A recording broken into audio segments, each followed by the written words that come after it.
So I tore apart the Chevy 350, and the cylinders are pretty boogered, or pretty dirty, and there's some pretty deep grooves in them. It's kind of hard to see, but if you look up in there and you feel it, it's pretty bad.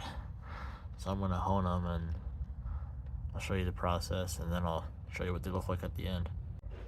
So at work, we've got the hand drill hone. So you put the hone in there, and you just start drilling and let it do its work.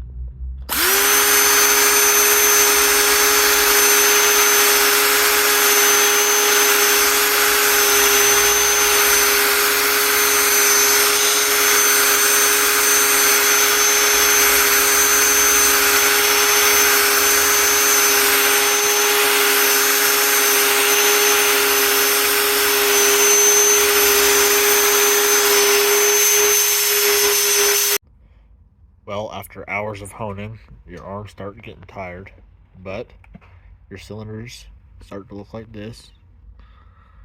They're doing pretty good. There's still a few scars in there. It's to finish up with a little bit of soft sanding and honing.